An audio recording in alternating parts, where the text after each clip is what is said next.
Bienvenidos, vamos a comenzar esta plática. Yo soy Saudi Batalla. Nuestras invitadas del día de hoy es Beatriz, Renata, Paloma y Valerie. Queremos agradecer a Luis Ignacio Sáenz la invitación, al director de la Casa de Cultura, Casa Jaime Sabines, también a Sofía Santoyo y a Martí Gil. Y bueno, pues hoy es 26 de noviembre, pero ayer fue el Día Internacional de la Eliminación de la Violencia contra las Mujeres, recordando que en 1960 mataron a las hermanas Patria, Minerva y María Teresa Mirabal, conocidas como las mariposas, por el dictador dominico de la República Dominicana, Carlos León Trujillo. Entonces, en honor a estas hermanas es que la ONU en 1999 implantó este día para concientizar a la sociedad de que tenemos que erradicar la violencia a las mujeres.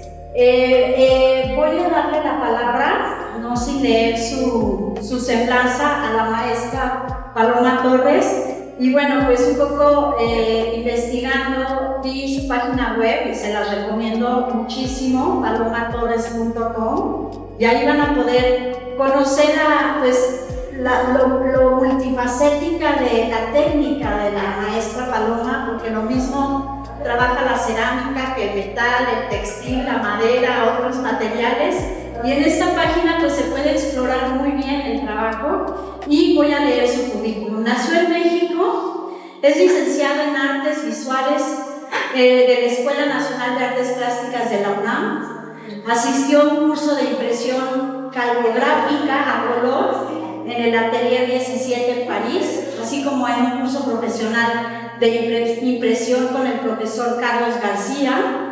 En 2013 cursó técnicas de impresión cerámica con la artista argentina Graciela Olio. Ha realizado diversas residencias artísticas en México y en el extranjero, entre las que destacan la Casa de Artes en San Agustín Etla, en Oaxaca,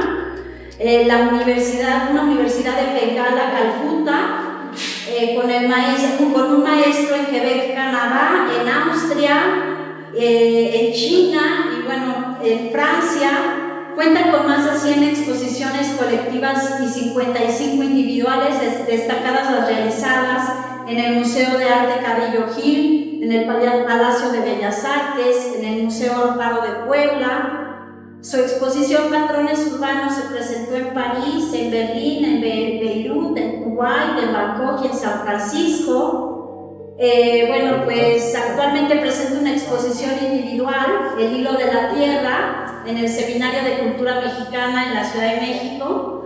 Ha recibido los premios y mención honorífica en la Cuarta Bienal de Cerámica de Corea y en la Bienal de Escultura de la Ciudad de México. La intervención artística para el Centro Cultural Elena Garro en la Ciudad de México y el Gran Muro de Celosía en Suiza. Para el Museo de Tlatelolco, la escultura conmemorativa de los 700 años de la Confederación Suiza en la ciudad de Suiza, etc. Bueno,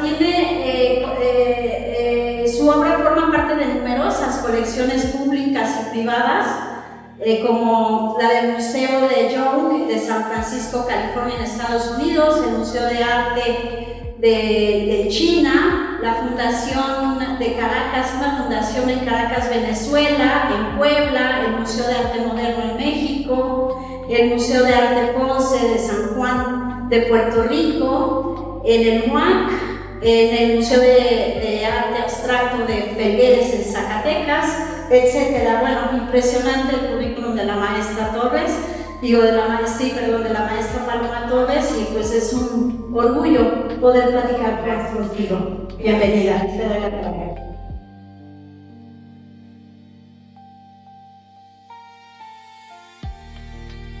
Bueno, si se escucha, que se va a aprender a escuchar, eso les pregunto a todos. Bueno, el título de la exposición de la conferencia es un poco ambicioso y complicado, pero vamos a tratar de darle cómo sería el asunto. creadora por derecho propio la no existencia de un arte femenino. Hablar de mí como artista implica hablar de una genealogía que durante siglos fue ocultada, minimizada o en muchos casos borrada de manera sistemática. Me nombro creadora por derecho propio no porque necesite justificar mi presencia en el campo del arte, sino porque todavía habitamos una historia que continúa clasificando la creación femenina bajo parámetros de selección, marginalidad o diferencias esenciales. Aún hoy, en espacios académicos, museos o publicaciones, persiste la pregunta aparentemente inocente de cuál sería el aporte femenino en el arte. Como si existiera una categoría estética natural que se desprendiera del género.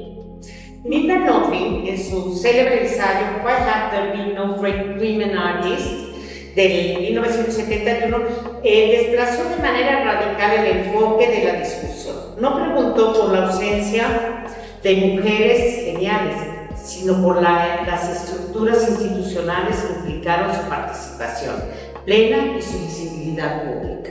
Nofri nos recuerda que no se trata, como durante años se intentó sostener, de buscar un estilo femenino, una esencia estética derivada del sexo, sino de mirar críticamente las condiciones históricas, sociales y educativas que configuraron el cambio. Esa idea es fundamental para sostener lo que afirmo hoy. No existe un arte femenino, existen mujeres haciendo arte, contextos específicos, con obstáculos específicos, pero sí una naturaleza artística diferente. Esta postura se fortalece con la propuesta de Griselda Pollock cuando habla de diferenciar sin separar. Pollock nos invita a comprender las prácticas de las mujeres no como un gueto, no como un apéndice del relato principal, sino como parte integral y completa de los discursos artísticos. Su planteamiento exige una revisión profunda de los relatos, de sus silencios y de sus ausencias. Es una invitación a reescribir la historia del arte, no desde la acumulación de nombres, como si agregar mujeres fuera suficiente, sino de un cuestionamiento estructural. En mi propio trabajo, esa revisión crítica es parte del proceso creativo. Observar qué ha sido contado, qué ha sido excluido, por qué. Mi formación en México, mi relación íntima con la cerámica, los engobes, las técnicas ancestrales, también como el tapiz, me ha permitido comprender de primera mano cómo la historia del arte ha privilegiado ciertos materiales, el mármol, el bronce, el óleo, para legitimar una idea masculina de permanencia y monumentalidad. Como analizó Rosika Parker en The Subversive Stitch, muchas técnicas asociadas a lo doméstico, el bordado, el tejido, el textil, fueron desautorizadas, reducidas a artes menores, artes femeninas, artes periféricas. Ese desplazamiento también ocurrió en la cerámica, históricamente vinculado a lo comunitario y muchas veces a lo femenino. Por eso, cuando trabajo con columnas, relieves y en general con el barro, no lo hago desde un supuesto instinto natural, sino desde un gesto político. Reclamar tradición y contemporaneidad, devolver valor a lo que la historia relegó y demostrar que el barro, lejos de ser un material menor, es memoria viva, territorio, tiempo condensado.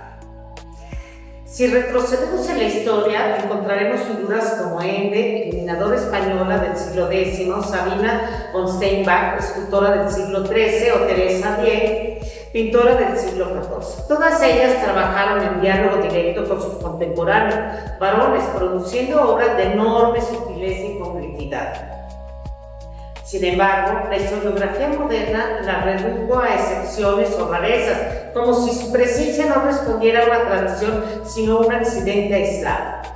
En el Renacimiento, Propecia de Rossi, Sephora Sola o Artemisia Gentileschi no solo desafiaron las barreras de su género, sino que construyeron lenguajes propios que hoy serían imposibles de leer desde categorías esencialistas. Su arte no es femenino. es profundo, político, humano, potente. Y cuando llegamos a la modernidad, con artistas como Jojo King, Bárbara Hepworth, Meret Oppenheimer, Maruja Mayo, Leonora Carrington, René Del Varo, Pauline Bourgeois, vemos con claridad que el mito de la sensibilidad femenino es solo eso, un mito.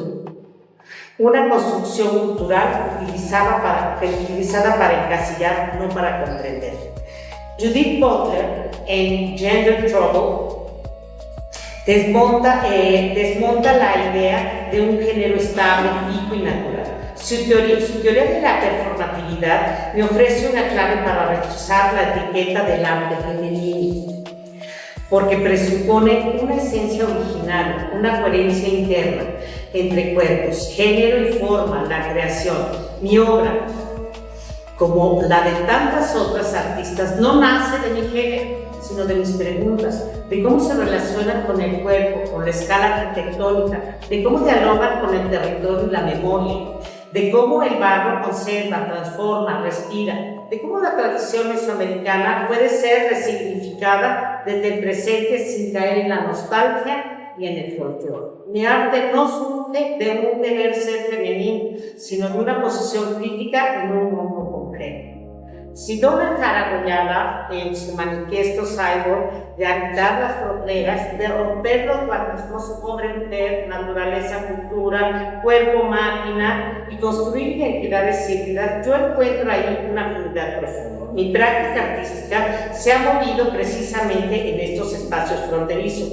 Combino lo ancestral con lo contemporáneo, lo ritual con lo urbano, lo técnico con lo experimental. Y si el cyborg sirve para demostrar los esencialismos del cuerpo, la figura de las creadoras por derecho propio sirve para desmontar el esencialismo del arte femenino, para afirmar que no hay naturaleza sin historia, no hay esencia sin experiencia, pensamiento y práctica. Decir que no existe un arte femenino no es negar las desigualdades, por el contrario, es reconocer que lo que existe es una historia escrita con tijeras. El performance Queridas Viejas de María Jimeno nos lo recuerda con fuerza al reinsertar a las artistas sometidas dentro del manual de historia del arte de Gombrich. Jimeno demuestra que nunca faltaron mujeres en la historia del arte, lo que sobró fueron mecanismos de exclusión. El canon no es un accidente, es una construcción política, que si fue construido puede y debe de ser reconstruido. Hoy, al nombrarme como artista sin adjetivos, reivindico no un estilo ni una identidad esencial, sino una genealogía recuperada. Mi práctica forma parte de un tejido que va desde Ende hasta Bourgeois, desde las artesanas anónimas de barro en Axompa hasta las escultoras contemporáneas que reorganizan el espacio y el espacio. Me sé parte de una comunidad que fue interrumpida, pero no destruida. Soy creadora por derecho propio porque la historia ya no puede escribirse sin nosotras, porque el arte no posee género, pero la memoria sí. Y es nuestra tarea desde la teoría, desde la práctica, desde la experiencia de cada una, reescribir esta memoria con profundidad, con crítica y con la convicción de que ya no estamos viviendo en el arte, estamos construyendo nuestro propio edificio.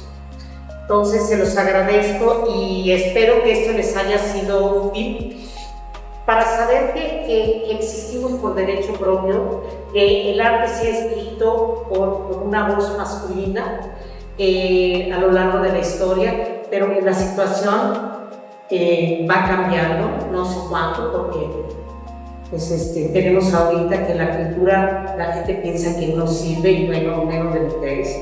Y si somos conscientes de que lo único que puede sacar al país adelante es la educación, y pensamos que la educación sin cultura es instrucción, entonces deberíamos de fortalecer más estos vínculos con la cultura.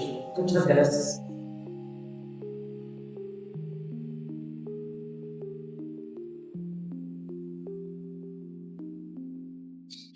Gracias a Paloma Torres, muy lindo texto que resuelve mucho esta pregunta, este tema provocador acerca de la inexistencia o la existencia de un arte femenino.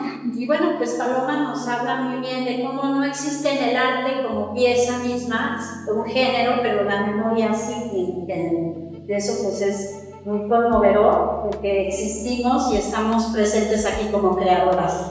Le voy a dar la palabra, antes voy a leer el currículum de Renata Gerler.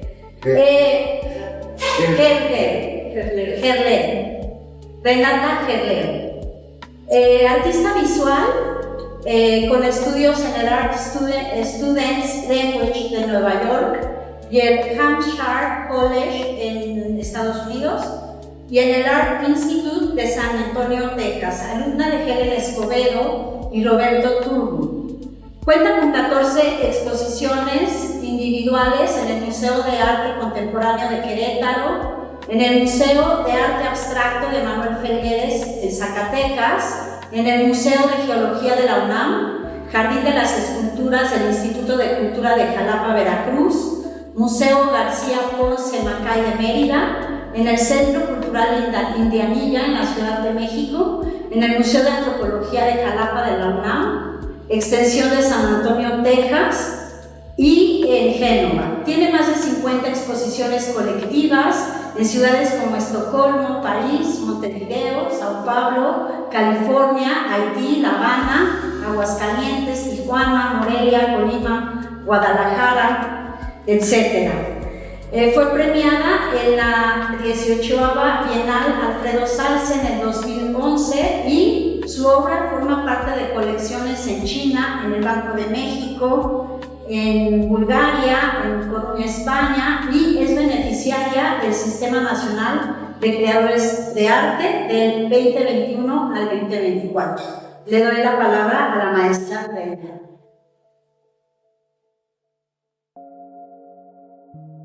Hola, buenas noches a todos. Lo que yo les voy a platicar, hay muchas cosas que Paloma ya dijo. Voy a dar datos de repente curiosos, ¿no? Bueno, la invisibilidad de las mujeres en la historia. Para empezar, el acceso a academias, la instrucción es muy difícil, o sea, no lo hay, era prohibido. Solamente las mujeres artistas que formaban parte de familias artísticas podían acceder al arte. Y voy a mencionar la que mencionaste del Renacimiento, muy famosa y preciosa, Sofonisba Anguissola. Del barroco, Artemisa Gentileschi, que fue hija del pintor Ernesto Gentileschi, Horacio, sí, que incluso fue pintora de la corte de Felipe II. Y en su cuadro, un cuadro muy famoso que se llama Judith decapitando a Holofernes, en realidad se representa a ella degollando a su violador, que era un profesor que tuvo. Y tomó 300 años para ser reconocida. Y ya teniendo acceso a las academias, que eso sucede en 1900, un poquito antes, se les tenía prohibido pintar desnudo. Eran bodegones, eran flores, etc. Pero hay un caso muy curioso. En 1973, Sylvia Slade, una americana, hace un cuadro, pintaba de unos hombres, y hace un cuadro de los críticos más famosos de arte de ese momento en Nueva York, y al marido. Y bueno, ¿cómo habrá sido la cosa? En 73, o sea, no está tan lejos, el juez de la Suprema Corte de Nueva York encabeza una campaña para eliminar toda su obra de los lugares donde estuviera, galerías o museos, y estaba. Pero otro punto que me parece importante es que la historia de arte fue escrita por hombres, para hombres, ¿no? Entonces, de los libros fundacionales como el de Vasari en 1550, el de Winkelmann en 1750, el de Jacob Burckhardt a finales del 19, se centran únicamente en los grandes maestros. Todavía en los 50, en los libros de historia del texto de las universidades, me tocó a mí, como el famosísimo La historia del arte de Ernest Gombrich, no incluye una sola mujer en un libro de 600 páginas abarcando 12.000 años de arte. No hay una sola mujer. Pero esto fue la hija en la reedición que incluye a Kate Collins. Exacto. En fin, así están las cosas con los libros. Luego los datos de los acervos, que esto me pareció increíble. En la Academia de San Carlos. No se te oye tanto, Okay. No, al contrario, hay que bajar. No soy oyendo, no estoy oyendo. A ver, gracias. ¿Ya? ¿Ya me escuchan? A ver. ¿Me escuchan? No. Ajá. ¿Ahí? ¿Mejor? No está funcionando el micro. Ahí está. A ver, ahí. ¿Ya? Sí, ahí ya. Ok. Entonces, en la Academia de San Carlos, en nuestra Academia de San Carlos, donde hay 2.100 piezas, 17 son de mujeres, de 2.100 piezas. En el Museo del Prado, que tiene 8.000 pinturas, 60 son de mujeres. Y bueno, en una encuesta en el 2021 aparece que 48% de las galerías mundiales reconocen que expone a menos del 25% de arte de mujeres. Solo el 10% de las galerías admite exponer igual número de mujeres que hombres. Bueno, yo también quería mencionar a Linda Nordin del 71 porque es como la semilla que permite cuestionar esta narrativa dominante, ¿no? Y también permite más adelante que se desarrollen los estudios postcoloniales. No sé si estamos familiarizados con ese rollo del postcolonialismo. ¿Sí? Rapidito es, el postcolonialismo desafía la postura de la estética europea y americana, del hombre blanco, generalmente católico, y bueno, excluyente de... O sea, el hombre blanco, etcétera, instituye una estética supuestamente universal, y el postcolonialismo dice, espérenme tantito, hay otras estéticas, vamos viendo. Entonces ven la obra que hacen las culturas colonizadas, y esto ya apareció en el MACO y ya está por todos lados. O sea, es fantástico, ¿no? Y bueno, luego el movimiento feminista, claro, tenía que surgir en los 60, 70 en Inglaterra y en Estados Unidos, y se va expandiendo por todo el mundo.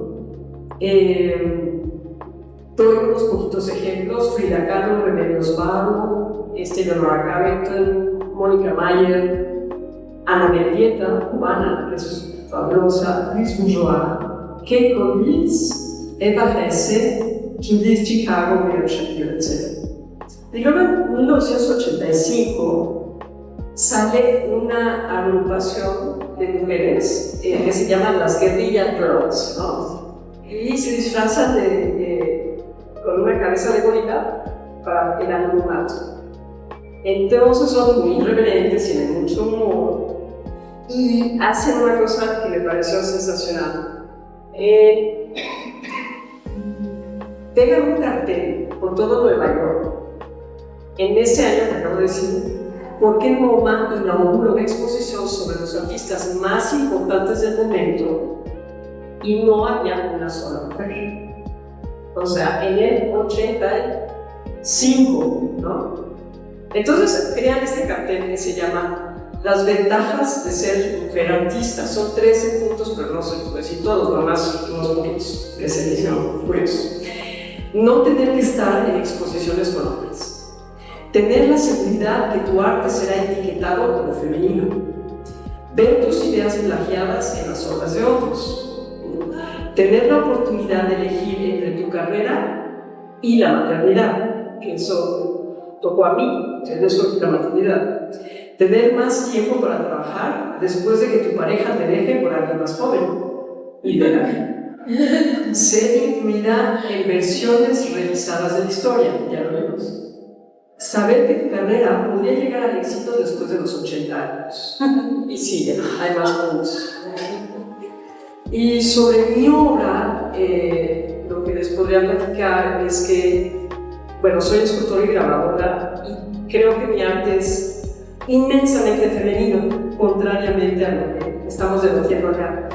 Porque la escultura no es la tradicional, no se desbasta ni se agrega material, sino que hago que se fecunde y se cultive algo. Entonces, a partir de las sales se cristalizan sulfatos, fosfatos, hago soluciones, agua, las saturo con esas sales específicas, suponiendo sulfato de cobre. Entonces, a una temperatura específica, una cantidad específica. En el momento que se empiece a evaporar el agua, las moléculas se tienen que unir entre ellas y es cuando forman los cristales. Y tienes sulfato de cobalto, que es rojo, fosfato monamónico, que es blanco, transparente, etc. Pero utilizo recipientes como si fueran matrices femeninas, y ahí crece. Estas son cajas de acrílico transparente, y entonces la obra es en realidad una gestación, no es una creación per se, es una gestación. Yo puedo decir, ok, en qué momento paro esto, o si quiero que sigan creciendo los cristales, vuelvo a hacer una solución, filtrarla, etcétera, a la temperatura perfecta, ¿verdad? Entonces es una obra que es la naturaleza que la hace, pero yo soy la facilitadora y tengo que estar al cuidado de alguna manera. Cuando ya quiero que no crezcan los cristales, los vacío de la solución y barnizo. Y bueno, mis influencias, mi carrera ha sido un poco corta porque inicié en 1917, después de ser mamá. Sí hice la carrera de artes plásticas, pero y psicología. Pero me casé, tuve mis hijos. Entonces realmente encontré lo de la creación de cristales en el 17. ¿En el qué? En 2017. 2017. Es que yo No, sonaste con chile. así me dice mi papá.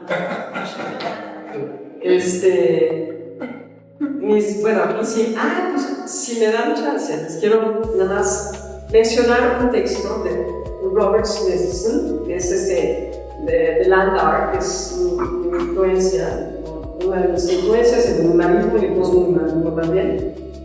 Me parece muy linda sobre los cristales. Dice: definamos ahora los diferentes tipos de risa generalizada según los 6 sistemas cristalinos principales. La risa ordinaria es cúbica o cuadrada, simétrica. La risa entre dientes es triangular o piramidal, tetragonal. La risa cultural es hexagonal o romboidal, hexagonal. La risa nerviosa es prismática, ortorópica. La risa disimulada es oblicua, monoclínica. La risotada es asimétrica, clínica. Esto lo dijo Robert Smithson, que murió muy joven, a los 30 y tantos años, en Entropy and the New Monuments en el 66. Muchas gracias. A la maestra Renata Gerlero Estrada. Qué bonito lo que hablas de la gestación de los cristales, la alquimia que controlas en esta evolución del nacimiento de tu obra. Es muy lindo, y gracias también por este texto tan ilustrativo e histórico de la invisibilidad en el arte de las mujeres y sobre todo en las colecciones también de los museos, ¿no? Esta desigualdad. Tengo aquí a mi lado a la maestra Beatriz Canfield, escultora. Ella nació en la Ciudad de México en 1972, escultora y artista visual mexicana, egresada de la Escuela Nacional de Pintura, de Escultura y Grabado La Esmeralda de la Ciudad de México. Su actividad abarca un amplio abanico de registros que incluyen como actividad principal la escultura, pero también la videoinstalación, la fotografía y el performance, y en los años recientes la pirotecnia y el concepto de escultura performática efímera, en la que el objeto como tal técnicamente desaparece y solo quedan fragmentos del mismo y un exhaustivo registro fotográfico.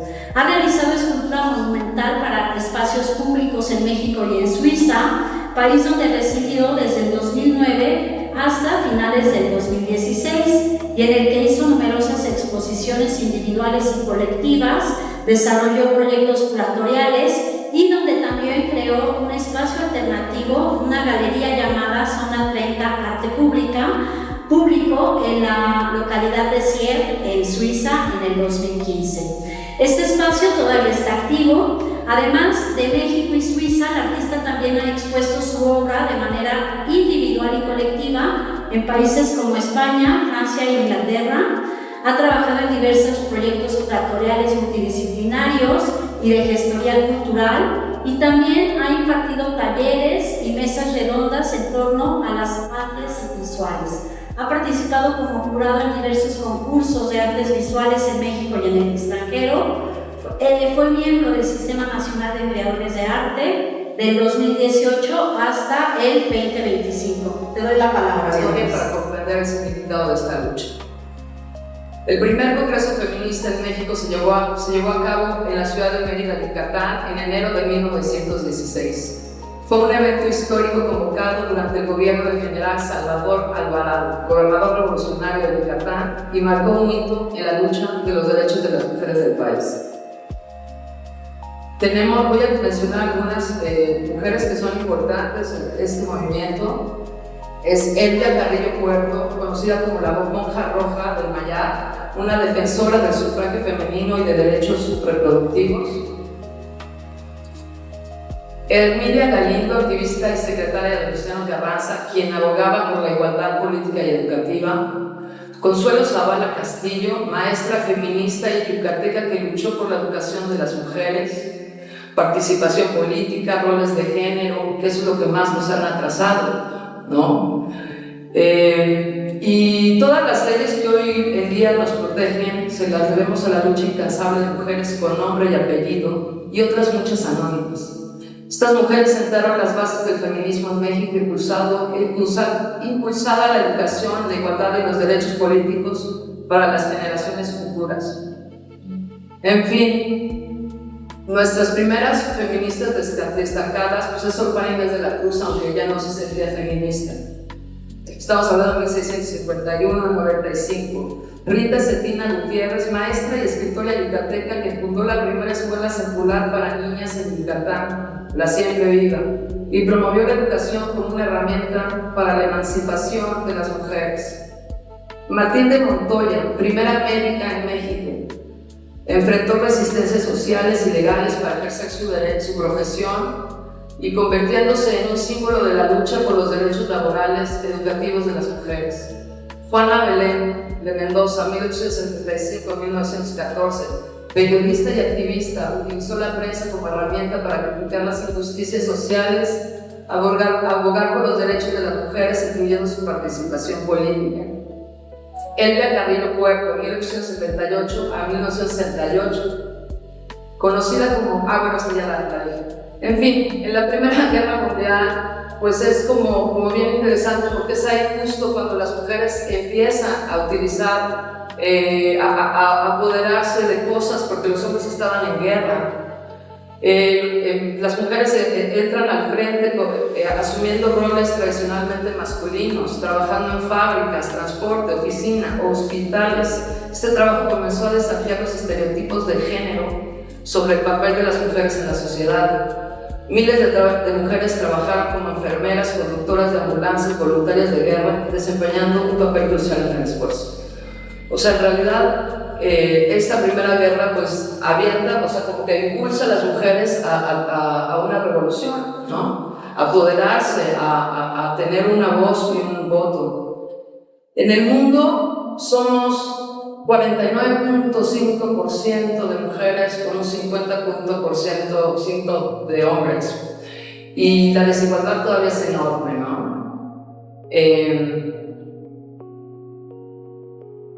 Bueno, ya no voy a hablar de él. Pero sí creo que era como bien importante de repente como recordar un poco de dónde viene todo esto, ¿no? Porque o sea, si pensamos que hace 50 años apenas empieza el voto, es realmente como bastante fuerte, ¿no? Estamos tan acostumbradas a la desigualdad que a veces ni siquiera nos percatamos del abuso. Son pequeños rasgos en lo cotidiano, pero muchas veces están presentes. Comentarios inafortunados. Y voy a hacer 3 comentarios nada más que son claves como para entender un poco qué pasa con nosotras. 387 a.C. Platón agradeció a los dioses haberlo creado libre y no esclavo, hombre y no mujer. En 1274, igual, contemporáneo de Platón, Aristóteles, decía: la mujer es mujer en virtud de cierta falta de cualidades. Santo Tomás decreta que la mujer es un hombre fallido, un ser ocasional. 1274. Estos ejemplos son muy claros de opresión que ha vivido la mujer. Molière, para terminar, por muchas razones, siglo XVII, ¿no? Por muchas razones no es bueno que la mujer estudie y siga aprendiendo tanto, ¿no? Esto lo hace una obra de teatro que se llama La École des Femmes. Sin embargo, aquí Marx tiene un bonito comentario. Imposible sería expresarlo mejor. Al hombre corresponde hacer triunfar el reino de la libertad en el seno del mundo establecido. Para alcanzar esa suprema victoria es necesario, entre otras cosas, que por encima de sus diferencias naturales, hombres y mujeres, sin equívocos... lo voy a volver a leer, porque es que como que... A ver, a ver.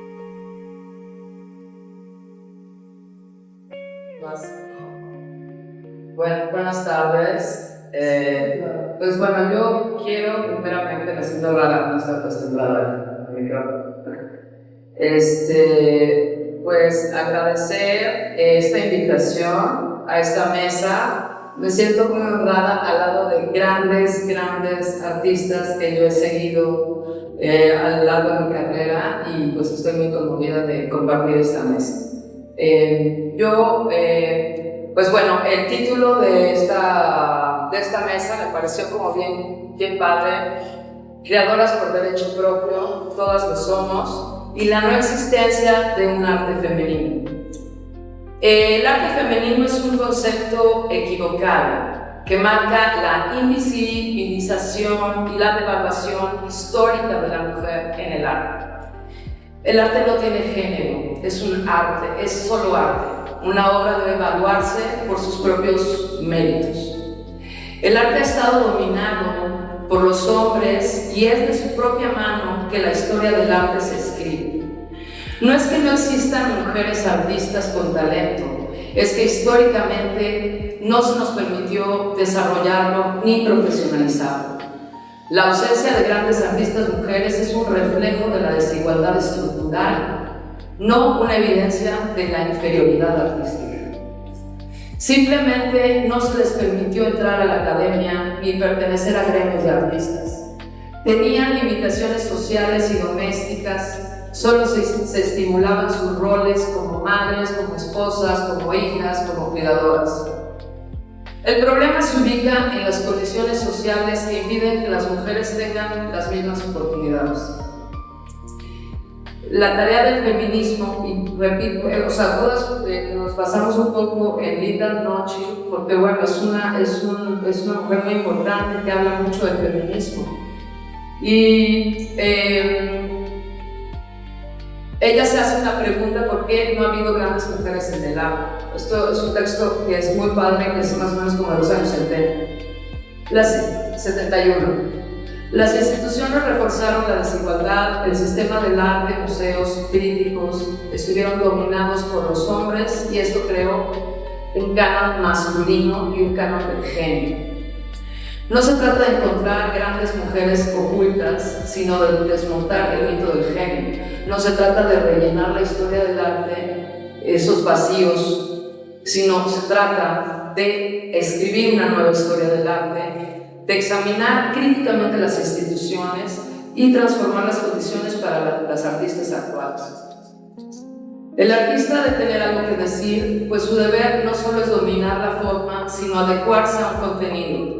Los procesos de trabajo los creas por una vía mística, espiritual, intelectual o lo que sea, pero es profunda y adquiere vida propia. Perdón, ya se me saca mucho el ojo.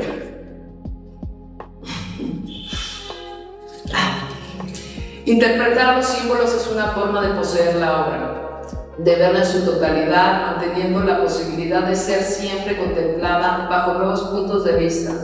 No existe una interpretación definitiva ni exclusiva, pero tampoco existe una interpretación provisional o aproximativa. La persona se convierte en órgano de ascenso a la obra y uno es la obra. ¿No? En el arte feminista, el arte feminista es una revolución y se utiliza el cuerpo como manta, ¿no? El cuerpo como objeto de estudio. Buscar la igualdad sin caer en el eslogan de lo uniforme y tedioso.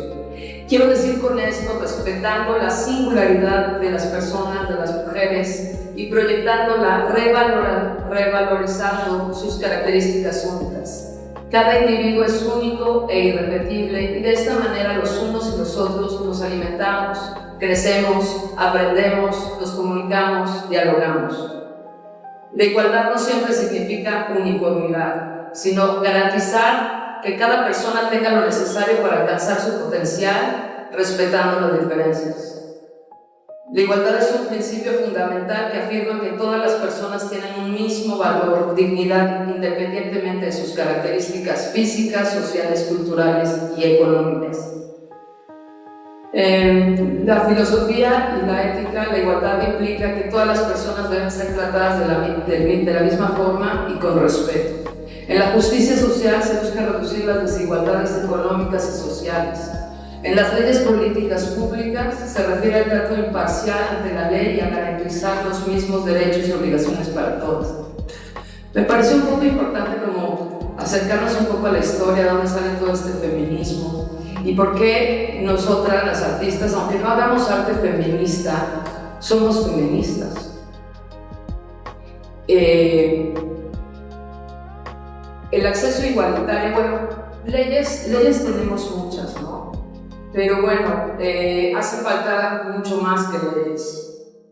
Todas estas leyes y logros no se pueden concebir sin la unión, la organización de las mujeres, y es necesario recordar y remontarnos a la historia para comprender el significado de esta lucha. Al hombre corresponde hacer triunfar el reino de la libertad en el seno del mundo establecido. Para alcanzar esa suprema victoria es necesario, entre otras cosas, que por encima de sus diferencias naturales, hombres y mujeres afirmen sin equívocos su fraternidad, ¿no?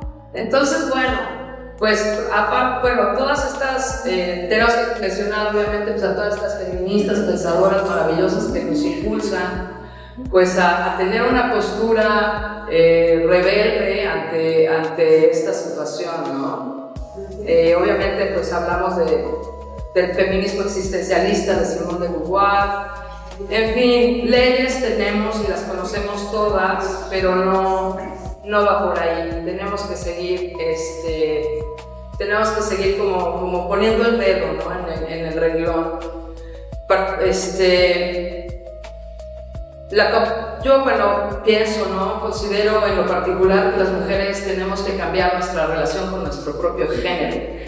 Tener muy clara la diferencia entre competente y competitividad, que tienen significados diferentes. La competitividad implica una constante comparación y medición en relación con otro competente. Se refiere a alguien que tiene habilidades, conocimientos y experiencias para realizar un trabajo o función. Debemos ser competentes y no competitivas.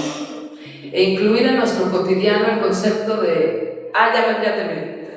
Me queda un minuto. El concepto de sororidad, con eso termino, ¿no? Este término fue utilizado primera vez por Marcela Lagarde, que es muy bonito porque lo que significa es hermandad, ¿no? Entonces, la sororidad es eso, es hermandad. Y bueno, y para concluir, solamente quiero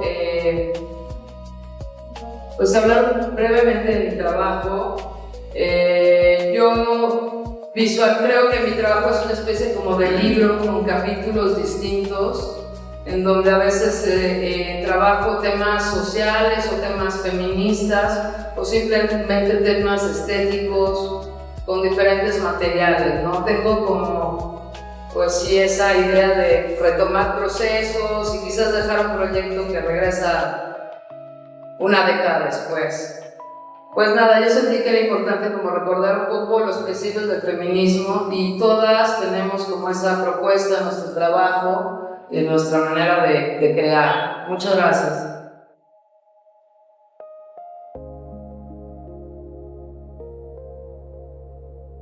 Gracias a la maestra Beatriz Canfield por recordarnos estos antecedentes del feminismo en el mundo.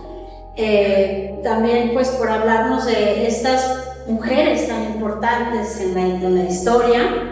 Y bueno, analizo que el tema tan provocador de si existe o la no existencia de un arte femenino se puede hablar de varios niveles, ¿no? Se puede analizar desde varios niveles, en donde la mujer existe como artista, en donde la obra de arte no tiene sexo, no podemos decir esta obra es femenina o masculina, en donde la mujer artista que se reconoce como artista y que realiza una obra de arte femenina, y acerca de si hay una política que impulsa el arte femenino en donde nos visibiliza y nos incluye, ¿no? Entonces creo que existen estos niveles, vamos a tener oportunidad de poder platicar más propuestas, como yo visibilicé eso. Y voy a leer el currículum de nuestra última participante, Valeria Campos. Ella nació en la Ciudad de México, es una artista autodidacta que creció en Los Ángeles, donde se vio influenciada por el street art y el movimiento low roll. Su obra fusiona elementos abstractos y figurativos inspirados en la música, que fragmenta y reinterpreta como caleidoscopios visuales llenos de ritmo y organicidad. En su trabajo más reciente, Campos explora el arte no figurativo a partir del azar, integrando símbolos, cuerpos y espacios que evocan el movimiento, la memoria y el erotismo desde una perspectiva crítica y poética. Ha desarrollado un lenguaje plástico polisémico que combina influencias de los códices mayas y mixtecos con el dibujo, la caricatura y una estética contemporánea irónica y profunda. Campos aborda el cuerpo como un símbolo mutable de identidad y conciencia, en diálogo con ideas de Freud y de Foucault, y plantea una gramática visual del deseo, el erotismo y la trascendencia. A lo largo de su trayectoria ha presentado exposiciones individuales y colectivas en América, Europa y Asia. Ha sido becaria del Sistema Nacional de Creadores de Arte en el 2020, en Jóvenes Creadores 2014-2015 y de residencias internacionales en Finlandia, India, China, Canadá, Bélgica y Estados Unidos. Su obra ha sido reconocida en bienales y festivales como la Bienal de Arte de Yucatán y la Bienal de Monterrey y un festival internacional en Francia. Además de su práctica artística, ha impulsado proyectos de intercambio cultural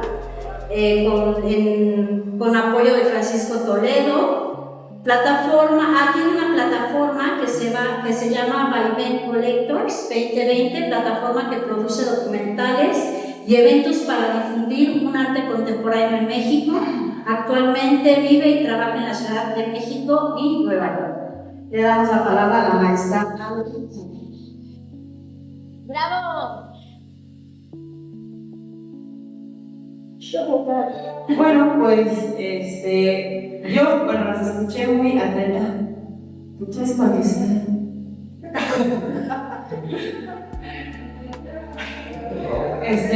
Me encanta ser la última y la verdad es que yo no hice la tarea, pero me encanta escucharlas y saber que todas más o menos están partiendo de su texto, su presentación, a partir de los textos y esta escritora Lina Nosh, ¿sí? Que pues sí, hasta la fecha se sigue estudiando y se sigue hablando mucho de ella en el MoMA, en diferentes prácticas no necesariamente feministas, ¿no? O que estén abordando el tema de la no existencia del arte femenino. Yo creo que a mí me interesa abordar otras cuestiones, ¿no? Por ejemplo, siento que hay una crisis en cómo se presenta el arte femenino en el mundo y cómo se presentan también las mujeres como estas mujeres olvidadas o abandonadas, o que no hay lugar, o que no hay esto, lo otro. Realmente para mí ese es un tema mucho más importante que abordar, que hablar de todo el marco histórico que bien conocemos. Yo creo que me pasa mucho que me invitan a exposiciones en donde al principio dicen, te invitan a exposición de mujeres, ¿no? Como si existieran exposiciones de hombres, por ejemplo. Entonces habría que empezar desde ahí.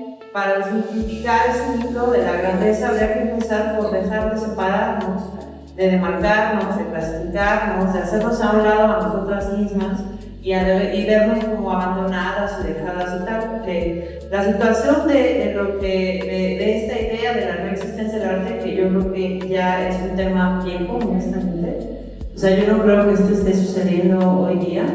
Me ha tocado ver situaciones fantásticas e increíbles tanto en México como en China, como en Europa, como en todas partes, y yo siento que es un tema que hay otros temas más interesantes de que hablar que de la no existencia del arte femenino, ¿no? O sea, por ejemplo, para mí es un tema muy bien, ya. Y me gustaría abordar temas más como conceptos en relación a cómo las mujeres nos presentamos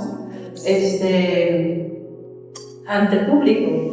Como si nos vemos realmente desvalorizadas, abandonadas, dejadas, tal. O sea, realmente creo que es un tema que tenemos que tener mucho cuidado de cómo se aborda, ¿no?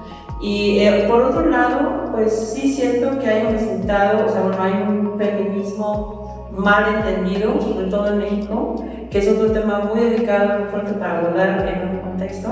Pero habría que tomar en cuenta que también esa parte de no entrar, o sea, es decir, esas barreras institucionales, o ese machismo, ese patriarcado, esa discriminación ante el arte femenino, que no me gusta llamarlo así, porque otra vez estoy clasificando, separando y demarcando. Si nos damos cuenta también en cómo hablamos, en cómo presentamos lo que decimos, nosotras mismas nos modificamos y nos desvanecemos, ¿no?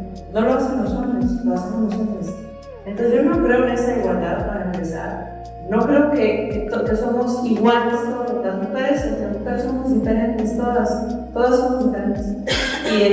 Y todo surge a través de una violencia de género, una violencia de género también en la diversidad, ¿no?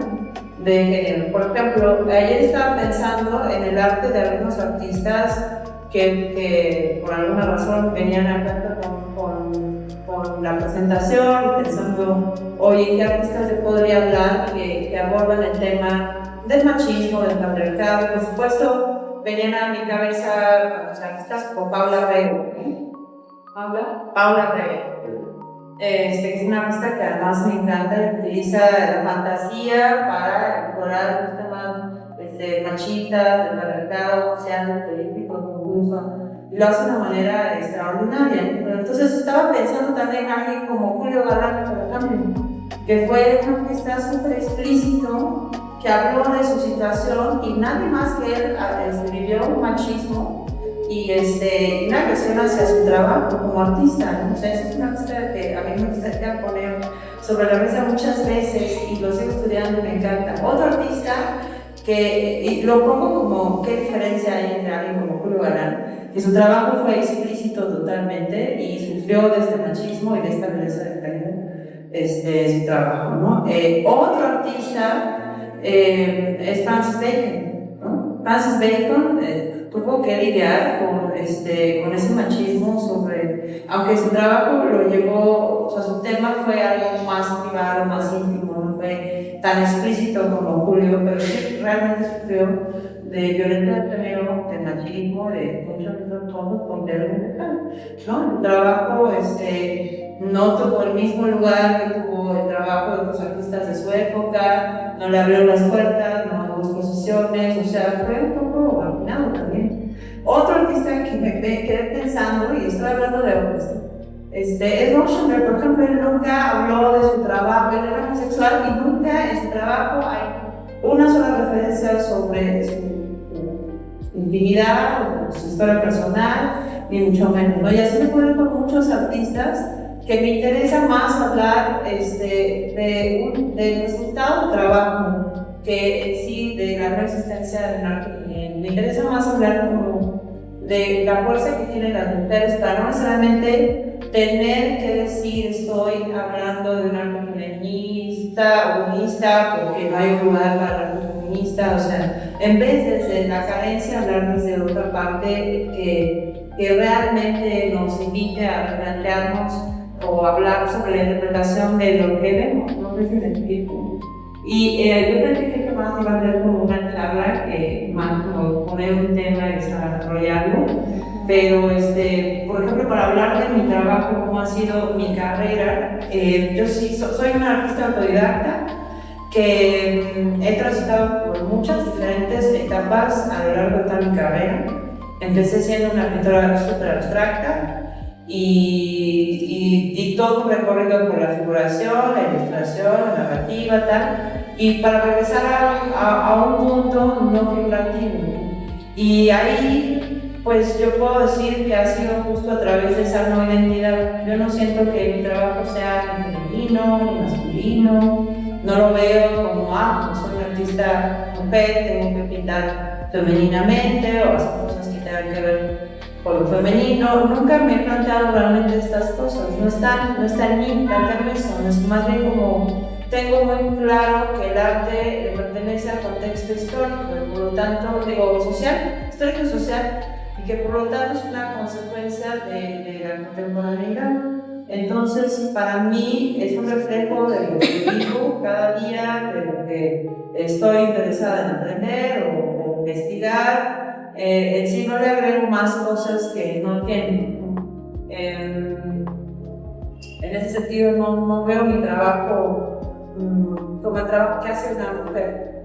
Lo veo como un trabajo que hace una artista, nada más. Así es. Entonces no sé qué más pueda decir que... Gracias. Creo. A ver.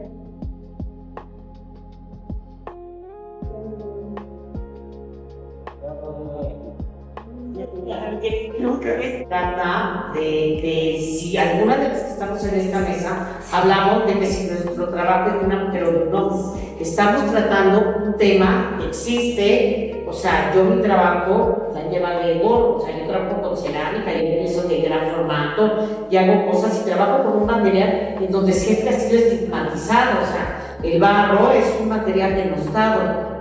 Mi maestra de cerámica, Elena, me corrió, un día llegué y toda mi obra estaba así en el patio, y le pregunté, ¿por qué mi obra está en el patio? Porque dijo que te ibas a casar, que ibas a tener chiquitos y que no iba a perder el tiempo contigo. Una maestra mujer, Gerda Gruber, para que lo sepan. Gerda Gruber. Entonces, pues sí hay una discriminación. A ver, a mí no me importa porque sigo trabajando, si un día me corrió, fue como una especie de acicate, porque más me metí a hacer las cosas. Se trataba de un tema que nos dieron para la mesa. Tampoco creo que sea una cosa feminista. No tiene que ver nada con el feminismo, tiene que ver con un tratamiento que se ha dado a lo largo de la historia, de cómo ha sido tratada la obra de las mujeres. Por ejemplo, si una mujer bordaba, por ejemplo, la pieza esta de tapete de baño, que lo hizo una mujer, no será un arte menor, pero si lo hace un hombre es arte. O sea, yo cuando hago no pienso en eso, pero el tema era hablar sobre el arte femenino, sobre por qué no existe el arte femenino. No, pero no tiene que ver con el feminismo, porque yo no me considero feminista y no me interesa si Mónica Mayer o Berenjena están haciendo cosas, o sea, está bien padre, yo las he invitado a proyectos. Pero creo que aquí es más bien de cómo trabaja, de cómo entra tu obra dentro de los museos. Mira, me hablamos de Museo Tamayo.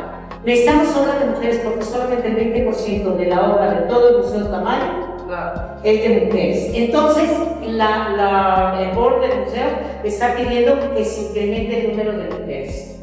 Fíjate, o sea, no es que nosotros, tú sigues produciendo, todas producimos. Solo pero- quiero agregar una cosa. Claro, Fíjate, claro. justo las instituciones, ¿no? Hablando de todo eso. O sea, en México se exige mucho un discurso. Y en el momento en el que tú dices el discurso de las mujeres, entonces, no estoy diciendo que todas, pero en su gran mayoría hay un discurso que es como el del bordado, de esto, el otro, y también pues que crear con mucha fuerza, que crear con... No, eso depende de cada quien, de la decisión de cada quien. Yo sí creo que hay una cosa en México que es, se exige un discurso y los museos, las galerías van planteándote para dónde vas, cómo vas, y aquí traemos este tema y tal. Entonces, es tu decisión o es decisión institucional. Ese es para mí el tema. Pero no es tu decisión, porque tú haces las cosas y entonces el museo no te acepta, o no te invita, o la galería, lo sigues haciendo. Pero, o sea, es nada más un tema de que no existe dentro de la institución. Esa es la realidad. O sea, se pueden comprar 30 balones o 90 balones. Y además,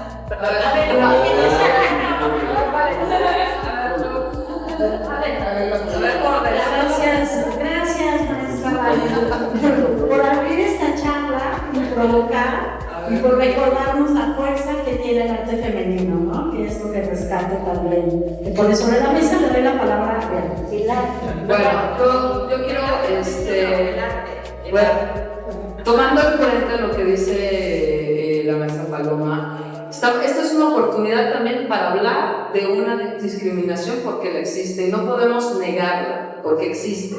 Así como le sacan la obra a Paloma Torres, que es una gran escultora, su maestra, o sea, eso es una cosa terrible. A mí me sucedió lo mismo, porque yo tenía un muy buen momento creativo, en donde me invitaban a muchas cosas, y de repente me embaracé cuando tenía 27 años. Y entre la comunidad dijeron, no, ya no le hables a Beatriz, porque ella ya está embarazada. Y entonces de repente me encuentro teniendo un bebé, buscando y trabajando y produciendo, y luego me enteré, yo dije, qué loco, de pronto nadie me habla, porque me sacaron, porque tenía un hijo, y luego no nada más tuve uno, sino que tuve dos. Entonces, bueno, es bien importante que levantemos la voz, no por nuestra carencia, en realidad es exigir lo que se merece, porque somos 50 hombres, 50 mujeres, y no es que haya menos, o sea, que las mujeres sean menores en valor, hablando del arte, sino que hay menos oportunidades, y también hay una cuestión que también se llama cosificación de la mujer, ¿no? Una cosa también, ese otro tema, decir, bueno, vendo la obra, pero ya no sabes si vas a vender la obra o vas a venderte a ti, ¿no? Porque también hay ese tema, ¿no? Entonces, bueno, yo creo que sí vale la pena levantar la voz como mujer, y bueno, le dejo la palabra a quien quiera. A ver, pero solamente para concluir, perdón. Esto, a mí, solo hay una cosa muy bonita de Renata que me parece hermosísima, cómo presentas tu obra de esa maternidad y que tú lo nombras femenino. Claro, porque bueno, independientemente como nos haya ido en la feria, nuestra maternidad, nuestro amor de mujer, nuestra incondicionalidad, esa pues nadie nos la quita. Y yo defiendo esa forma de decirlo, porque lo dices en esencia de esa creación tan bella de tu obra, ¿no? gracias. Ok, bueno, vamos a pasar un poquito el micrófono al público y después regresamos con ustedes artistas. Luis, por favor, si nos... El femenino consigue el femenino, de cómo la mujer consigue a la mujer. O sea, en los últimos 30 años de este país, las instituciones culturales han estado más a cargo de mujeres que de hombres. No solo el Consejo Nacional para la Cultura y las Artes, con esa obra que fue Sally Bermúdez, con ese módulo que fue Consuelo Sáenz. Ahí están las mujeres ahora y no tienen un discurso aperturista hacia nada. Ahí están horribles directoras generales del INVAL como Alejandra La Paz o como Lucina Jiménez. Entonces, o como Teresa Frank. Entonces, no creo que sea tan elemental el tema de que el comportamiento femenino en lo público o en el arte tiene determinadas características y el masculino otras. Yo creo que hay una sobredeterminación política de cómo somos construidos simbólicamente, ¿no? Más allá de ser hombres o mujeres. Pero sí me temo que las mujeres han sido últimamente más derrotadas enemigas de la expresión fértil y libre de otras mujeres. Yo sí creo que no hay arte femenino. Yo no veo un estilo femenino como tal de lo que hizo Renata. Renata lo que hace es un prodigio de creación que coincide con una dimensión de género que se reproduce. Y lo hace desde la ciencia y lo hace con emoción.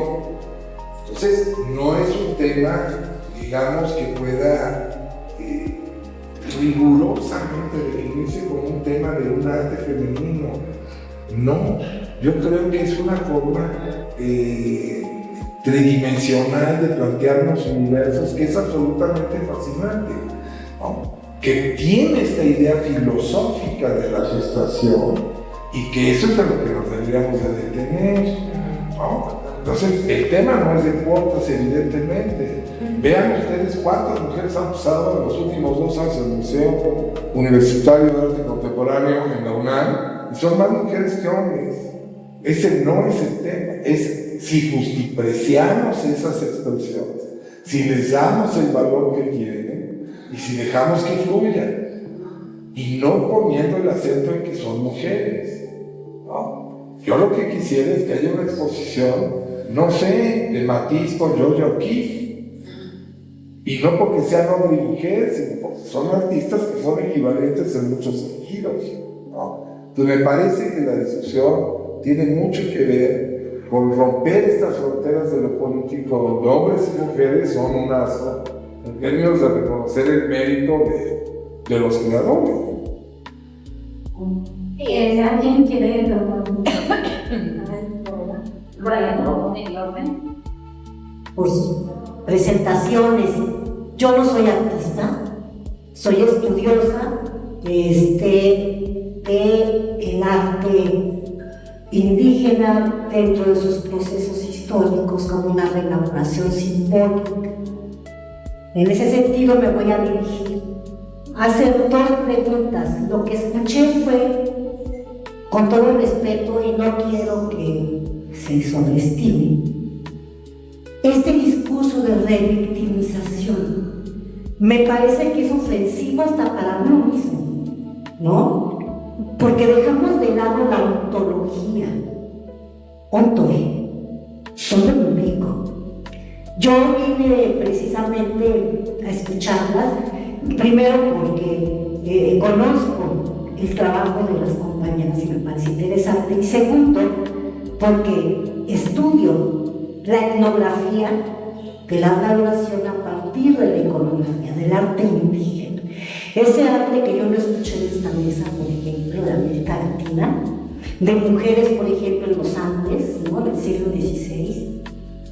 Pero sí escuché ese discurso revictimizante que tiene más que ver a los oídos de quienes estamos de este lado, de una política pública no realizable y que estoy en este momento exigiendo que sea posible, que es muy distinto al tema que nos convoca, ¿no? Coincido con Valeria, ¿no?, en el sentido de que tenemos que trascender nuestro mismo espacio, ¿no? O sea, ya dar el salto mortal de la revictimización, lo conocemos, lo sabemos, en todos los ámbitos y en todas las disciplinas.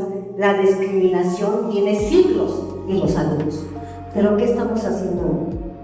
Si queremos hablar de la ontología en las políticas públicas, convoquemos, ¿no? Pero ahorita sí yo les hago esta pregunta y quisiera escucharlas, no desde el dato histórico, que es muy interesante, pero sí en una mesa donde yo quisiera saber su ontología respecto a este arte que nos discute esta mesa.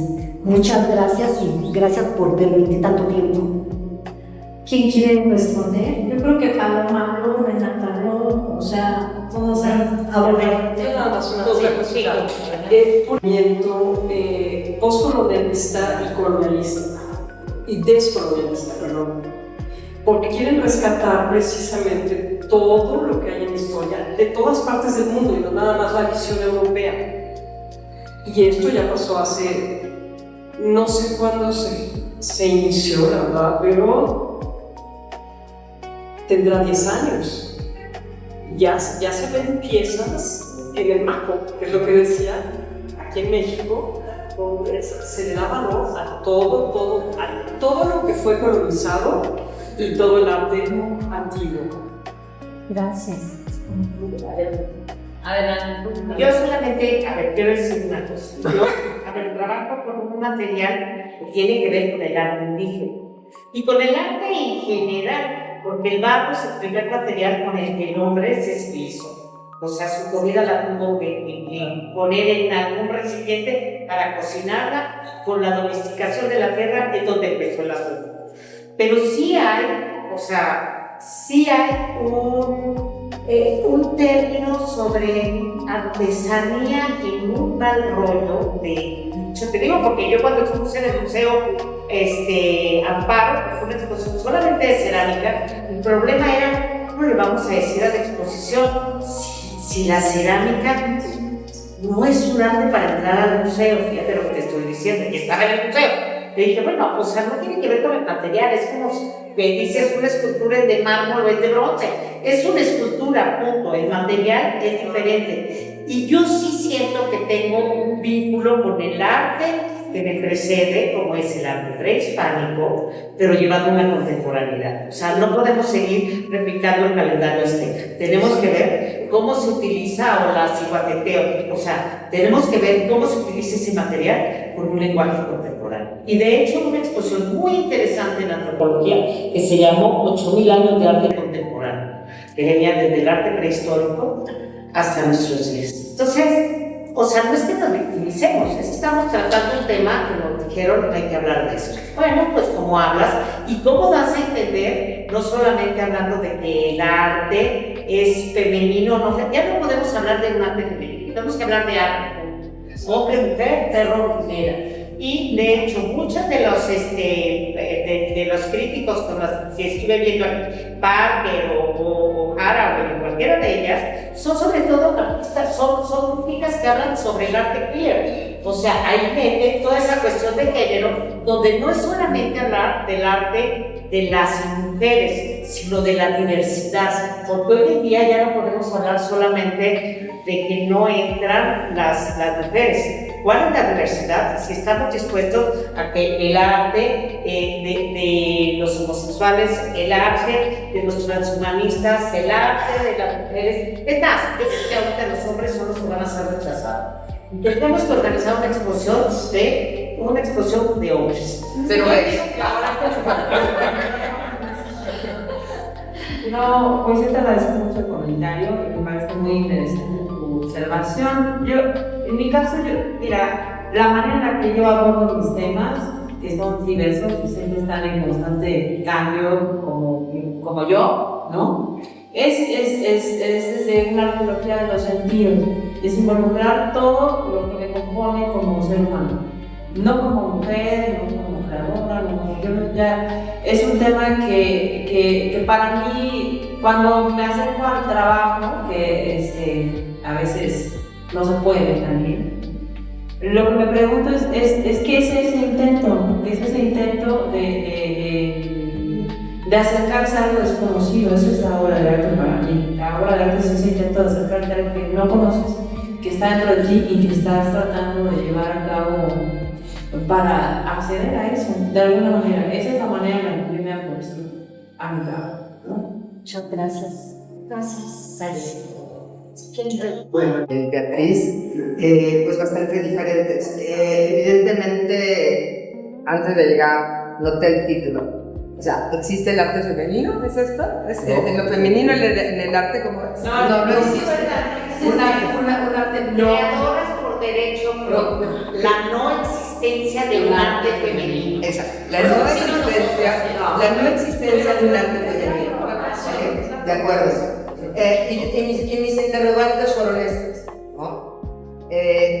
Como creadora, justamente, considero que el arte no tiene que tener fronteras.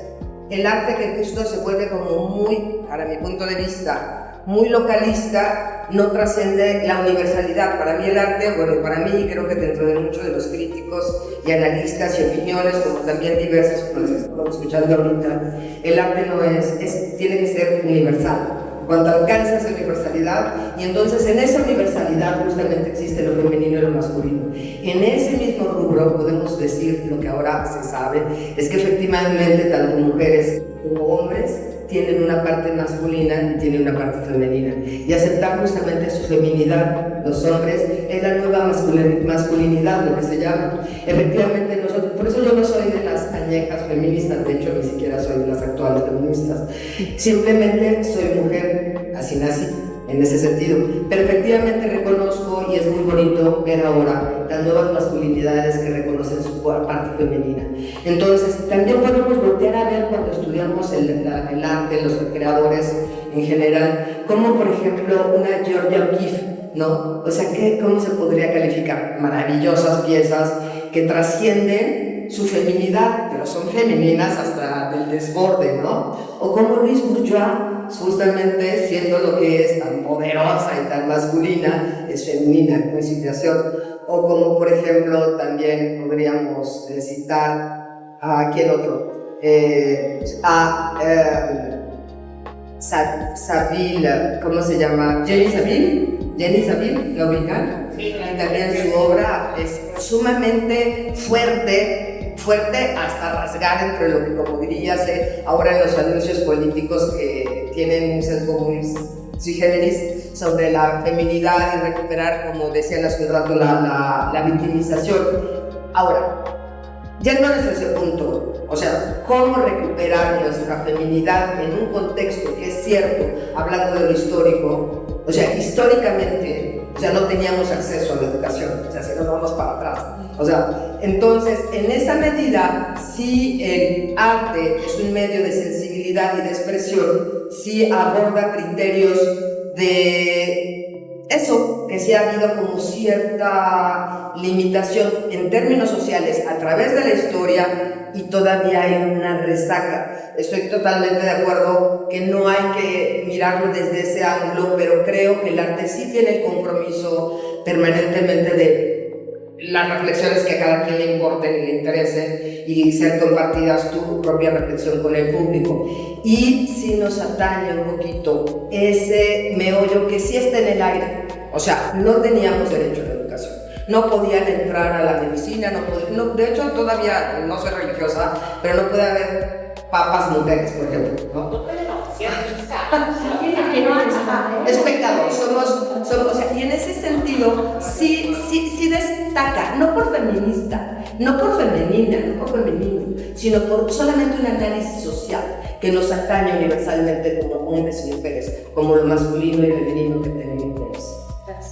A ver, yo quiero decir, ¿verdad? O sea, el gran paso y la aportación de las artistas feministas nos permiten realmente hacernos esa pregunta. Ya no importa si es femenino, masculino, gay o no sé. Ahorita hablar, por ejemplo, de esta cuestión feminista también involucra los otros sexos, la diversidad sexual y política y de pensamiento.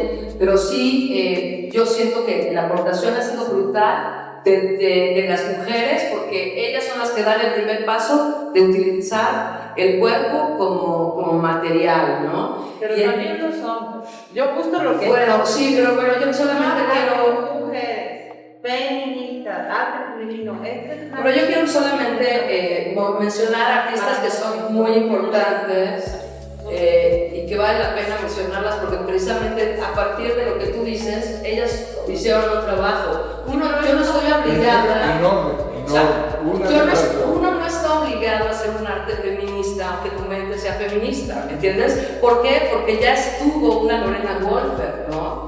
Porque ya estuvo Alicia López, ¿no? Por las yeguas de la Apocalipsis, Regina Galindo, en fin, Maris Bustamante. O sea, hay todo un movimiento que nos permite a nosotros no estar preocupadas por ese tema, porque hay gente que lo toma. No es una guerra de géneros, o sea, yo lo quiero explicar así, no es de que tú, mujer y yo, hombre, no, es simplemente la búsqueda de la igualdad en el trabajo del arte, de la ciencia, de la política. Y voy a hacer un comentario de una gran científica preciosa que hace poco murió, que es Julieta Fierro, que ella dice: necesitamos que haya una infraestructura para tener más científicas.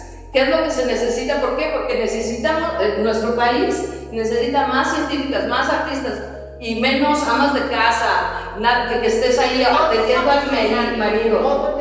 O sea, ¿me entiendes? Y les voy a decir una cosa, siento que hay mucho más sexismo en los países subdesarrollados, o sea, que en otros lugares. Entonces, a nosotros sí nos corresponde estar siguiendo ahí a la lucha.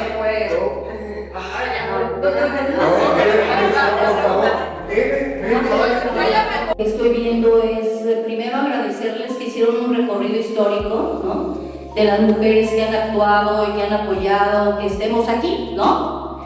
Pero decía mi papá, a ver, la historia o la agarras como pretexto o la agarras como impulso. Entonces, si la agarras como pretexto, vamos a seguir discutiendo y peleando si soy condición hombre, si soy mujer, si soy trans, si no soy trans. En ningún momento he escuchado a alguien decir: si yo les digo mentalmente, ¿se acuerdan de qué colores tiene Van Gogh? ¿Cómo pinta Picasso? ¡Bum! Nos explotan, ¿no? Entonces yo creo que debemos de cambiar el discurso hacia cuál es el arte que hacen las mujeres, que hacemos las mujeres. Que nunca vamos a pensar, yo soy mujer, entonces voy a pintar como mujer, ¿no? Pues ya soy mujer. O sea, creo que debemos de ver el arte como ser humano y sí promover el arte hecho por mujeres. Que sí entendamos de qué color pinta Juana. Fíjate que ella pinta de morado y se distingue en el mundo. Y fíjate que Panchita hace una escultura preciosa y se dedica a hacer gorditas y flaquitas, ¿no? O que Valerie hace cerámica gorda, flaca y te venga a la mente su arte, lo que hace. No me importa si ella es guapa, bonita, argentina, mexicana, indígena, ¿sí? Ahí yo creo que el discurso nos estamos perdiendo la riqueza de ver el arte de las mujeres, no del arte porque eres mujer. Entonces yo siento que sí debemos dar el impulso al arte de las mujeres y tampoco ser radicales. Ahora el mensaje público, político es mujeres para allá, mujeres para acá, mujeres para arriba, mujeres para abajo. Y de repente desde el nivel que están los hombres, ¿no? Si nos agarramos como pretexto el patriarcado, pues lo vamos a agarrar como pretextos de historia, ¿no? Renata dice que en 2017 no tuviste mucho tiempo para dedicarte a lo que ya te dedicas y te apasiona, porque es una condición materna que tú elegiste.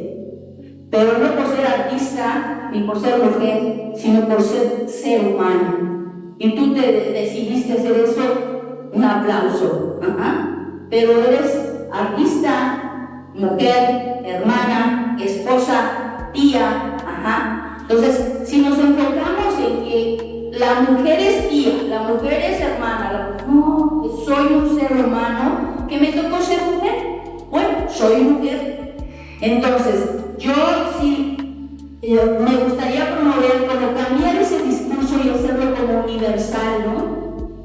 No es una pintura femenina, es una pintura hecha por una mujer maravillosa, ¿no? Y sí, promover eso, no les cayó así como, a ver, imagínense, y además, o entender y respetar, yo respeto, porque sus opiniones vienen de donde se forjaron, Yo he estado con indígenas, ¿no? Pero las vemos todavía, ese discurso de indígenas es así como los indígenas, ¿no? He trabajado en comunidades con quicanos, con topalavares, con mayas, con mixtecos, zapotecos, con seres, guarijíos. ¿Y saben qué dicen? Ya vienen los mestizos a imponernos su visión del mundo. Entonces, yo creo que mujeres pensamos diferente entre las mujeres y entre los hombres. Gracias. Muchas gracias, Irene. Hay no va a quedar, que no va a quedar, que no va a haber, no es mujeres habla de mujeres, no es mujeres feministas, no es arte, mundos acaban nada más. Gracias. Maestra Paloma. Yo también creo lo mismo que Valeria. O sea, no hay que la unión de las mujeres porque estamos nuevamente haciendo ese rollo de dar un género a algo que no se le debe dar género. El arte es arte, hecho por una mujer, por un hombre, por un transgénero, por una gay, por lo que sea, es arte bueno o arte malo. Así de sencillo. Entonces eso de que la unión de las mujeres no existe, ni tampoco es un arte hecho por mujeres, es arte, simple y sencillamente. ¿No? Es eso. Vamos a darle la palabra, ya hay una pregunta, por favor. A ver si no me destrozan aquí. Entre tanta mujer. La verdad es que hablar de este tema es muy interesante, el arte de la mujer, y del hombre, pero creo que estamos olvidando algo esencial. Yo soy profesor de secundaria. Y profesor de secundaria es esencial. ¿Ah, sí? Más lejos. ¿Ahí está bien? Sí. Ahí está bien. Entonces, desde mi punto de vista, la educación básica, que es la educación secundaria, lamentablemente muchos de los estamentos siguen todavía desde hace mucho tiempo superviviendo toda la cuestión de estar con este tipo de, pues de ciertos enfrentamientos entre el hombre y la mujer, ¿verdad? Eso ya es clásico. Y creo que todavía el tema va para largo. Nos vamos a seguir agarrando con esos temas y no llegamos a ninguna conclusión. ¿Por qué? Porque todo parte desde la educación básica. Tal vez, ahora sí que porque yo estoy dentro de eso, lo veo así, pero es que yo veo a sus hijos. Yo estoy frente a 40, 50, 200, a veces chamacos, con toda la hormona y todos los buenos y malos hábitos que muchas, discúlpenme, pero de las mamás y papás también nos los mandan. Y tengo una radiografía tan tremenda que digo entre mí, híjole, el cambio va a tardar. El cambio va a tardar. Yo he pasado por ya alrededor de 10 escuelas en donde he estado cambiándome y creo que no he encontrado una en la que haya lo que le llamamos paridad de género. Es decir, que hombres y mujeres somos iguales y tenemos los mismos derechos y debemos comportarnos tal. ¿Por qué? Porque lamentablemente así es nuestra sociedad y somos productos nosotros de esa sociedad. Vemos reflejada nuestra sociedad hoy en día en las cámaras, Cámara de Diputados, Senadores, ¿verdad? Porque así están educados, mal educados, desde ahí. Y son los que hacen las leyes, los reglamentos. Como dicen, vamos a tener que apechugar. ¿Por qué? Porque ellos deciden si sí o no va a estar ley o no, si hay paridad para ellos de género, etcétera, etcétera. Pero ellos son los que hacen las leyes.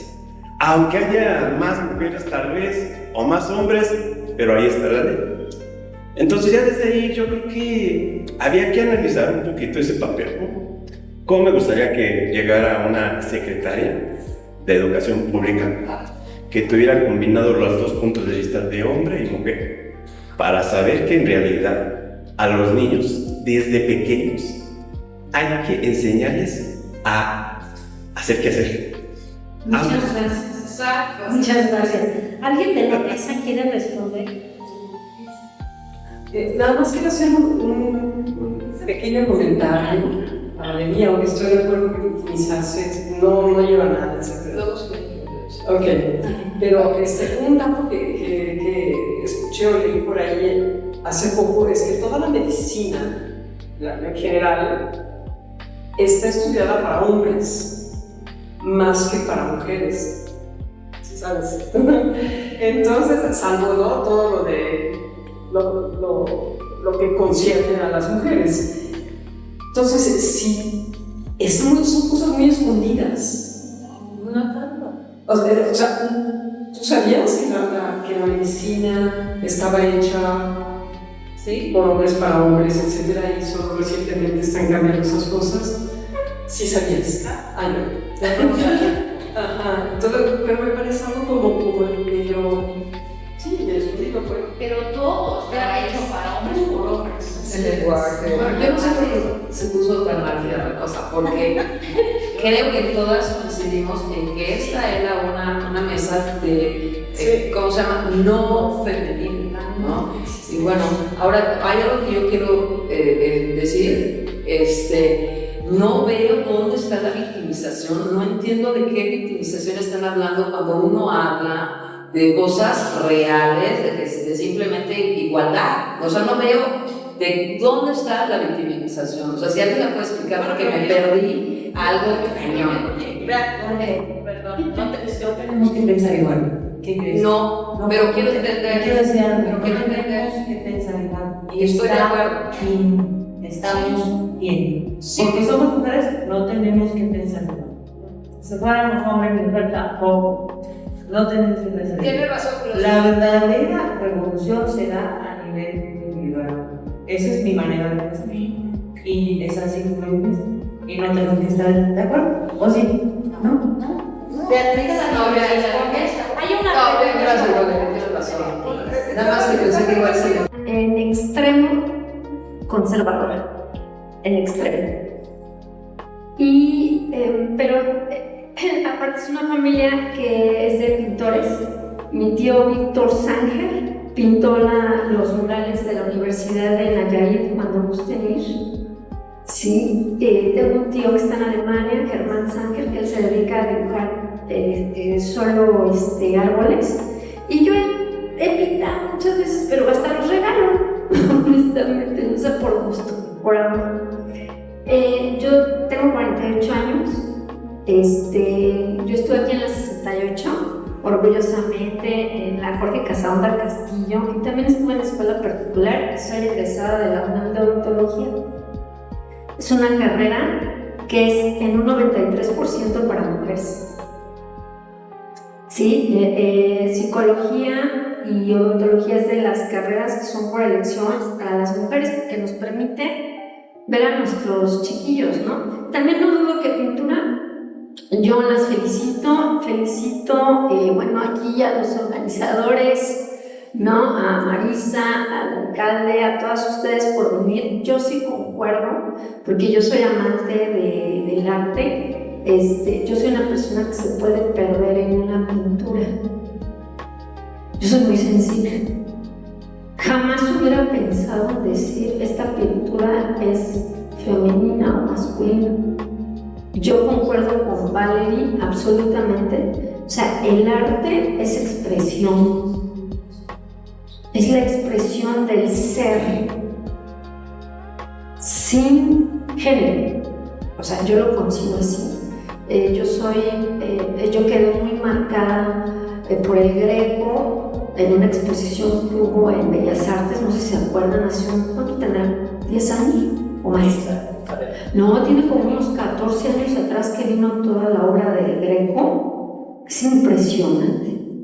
Desde el punto donde ustedes lo vean, ay, los ojos te están viendo, ay, nanita, en serio. Muchas gracias. Entonces, una última cosa, entonces, yo no les voy a hacer pregunta como tal, sino hablar a las damitas, que efectivamente hay mucha discriminación. Yo como doctora me han dicho, ay, busco al doctor Sánger, le digo, no, bueno, se engañó, y yo, no soy yo. Ay, me lo han dicho mujeres. Perdón, yo pensé que eras hombre, porque a mí me gusta que me atienda un hombre. ¿Saben qué hago? Señorita, aquí en el edificio hay 115 dentistas, ¿sí? De los cuales la mayoría son hombres. Por favor, pase a ver. No, pero es que me dijeron que usted era buena. No, mira, ¿a qué nos vamos a entrar en? ¿A ti te gusta que te atiendan los caballeritos? ¿No? Está bien, bueno, adelante, ¿no? Pero yo estoy con ustedes, efectivamente, que no es feminismo. Yo sé que hay muchas cosas, yo a mi hijo lo mantengo aislado de muchas cosas en las que no estoy de acuerdo en la actualidad. Ha habido muchos cambios, o sea, sí me agrada muchísimo que las mujeres participen, que las mujeres estudien, que seamos respetadas, valoradas y por igual los hombres, porque yo tengo un varón que también va a merecer respeto, ¿no? O sea, es 50 y 50, yo voy por el 50 y 50, que las exposiciones de pintura sean 50 y 50, ¿no? Y que nuestras indígenas, exacto, sí, y que nuestras indígenas, yo por ejemplo, a mí me gusta mucho escuchar como nuestras mujeres indígenas, pues a lo mejor ya ni eso, ¿no? O sea, son nuestras mujeres, nuestra sangre, nuestras ancestras, ¿no? A lo mejor ya está quitado ese término, ¿no? Y les agradezco muchísimo, me encanta su visión de todas, yo sí lo concuerdo, y pues que sigamos por aquí viéndonos. Gracias. Esa historia, eso está ahí, y nos sirve a nosotros para darnos cuenta de dónde estamos. Punto, para eso nos sirve. Esa síntesis de historia, para eso nos sirve. No para regresar y rascar del pasado, eso no sirve para. Vamos a gracias a todos.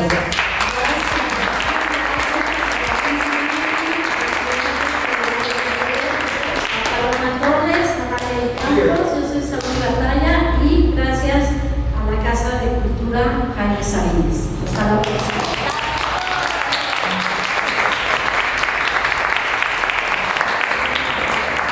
En Álvaro Obregón estamos construyendo comunidad.